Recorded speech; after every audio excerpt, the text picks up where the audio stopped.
Normally, an array is a collection of similar type of elements which have a contiguous memory location. So what are arrays in Java? Java array is an object which contains elements of similar data type. Additionally, the elements of an array are stored in a contiguous memory location. It is a data structure where we store similar elements. We can store only a fixed set of elements in a Java array. This is a very important note. Array in Java is index based, so the first element of array is stored at the 0th index. The second element is stored in the first index, and so on. As this figure show us that the first index here, which is 0, is in the first place of the array. So the array has a length of 10, which has an index to 9. So an array of 10 elements have an index starting from 0 to 9.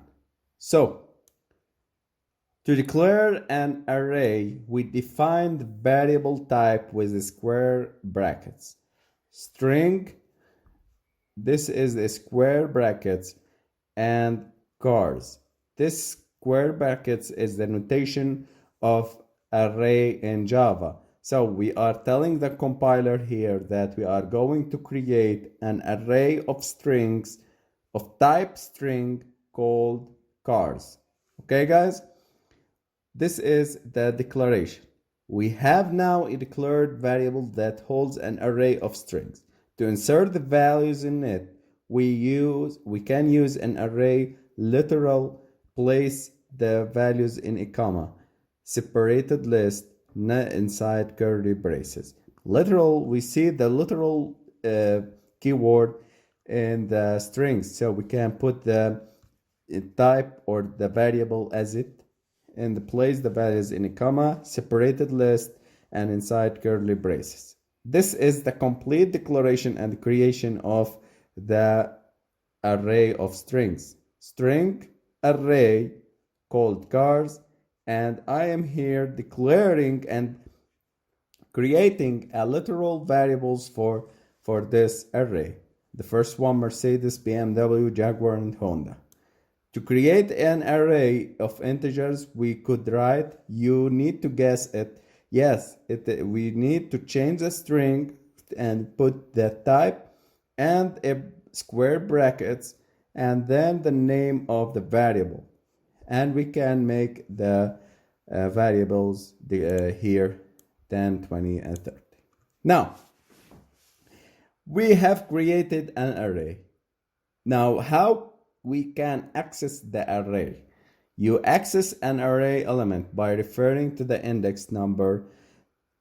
You need to refer to the index number. This statement accesses the value of the first element in chars.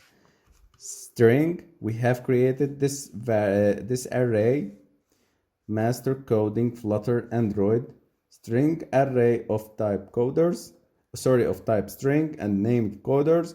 We need to print out the first index, the variable at the first index. So the Java starts by 0, 1, 2, 3. 0, here we go, take this variable and go and print it as result, and it will be shown as master. Okay? Change an array element. To change the value of specific element, refer to the index number. We have to change the index. We need to change the index at 0. We need to change the Mercedes to Opel. We can use like this. We put the array and the index of it, and we change it. Now so we can print it out Opel instead of Mercedes. Array length, it's very important method we can use, so we can find out many elements to an array has using the length property. It's very important property. So system.out.print cars.length, it will output 4, 1, 2, 3, and 4 elements. 4 elements starting from 0 index, 1 index, second index, and the third index.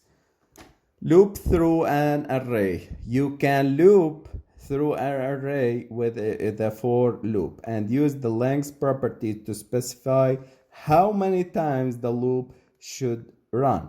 The following example outputs all elements in the car array. Okay, guys? So, the string array here is called car and having the 4 elements of index 0, 1, 2, and 3. We can use the for loop starting from index I equal to 0 and the stops at I less than cars.length, so it will get the length, and I plus plus, it is the type of increments, and we need to print out the every element on cars array. In this way, we will use many times this method and this for loop. The output would be Volvo, BM, Ford, and Mazda. For each loop, there is also a for each loop which is used exclusively to a loop through elements in array. This is a for loop for each loop. It has no name, but we can specify it or name it as for each loop for the type variable and 2 points, and we put the array name. This is the very quick example. String arrays of type a string array named cars, the same, and we can use the string as a type and the variable I, 2 points, and cars, this is the array number. We are telling the example above can be read like this: for each string element called I as an index in cars, print out the value of I. For each string element called I as index in cars, print out the value of I. Now, if you compare the for loop and for each loop, you will see that the for each method is easier to write. It does not require a counter using the property, the length property, and it's more readable. Okay? Now, instantiating an array. To use the new tool allocated to allocate an array, you must specify the type and the number of elements to allocate, declaring an array, and allocating memory to our array.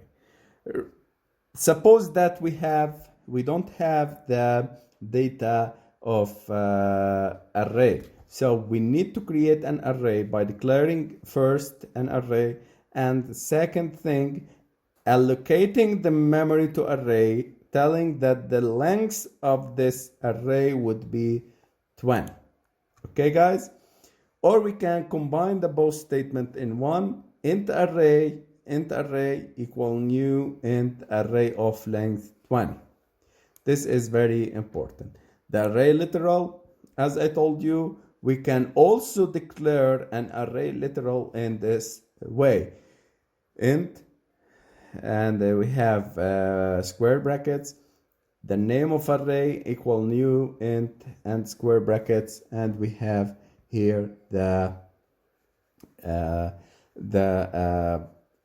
data, the literal data. The length of this array determines the length of the created array. There is no need to write the new int square brackets array part. Integer a array equal new integer of length 10. This is creating in the memory. Here initial length of array is 10, 0 of index 0 to 9, and here we start by 0, 0, 0, 0, and we allocate, for example, like a 4800, 4800, 4804, and a 12 because it is in 4 bits, and we are allocating it into the memory by using this statement. The type of array, this is an overview and a summary for what we have learned.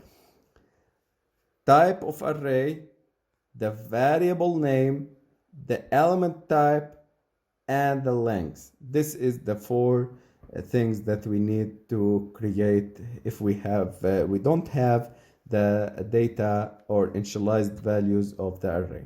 If we have the values, we can use the type of array, the name of array, and the list of initialization value between and curly braces. Okay.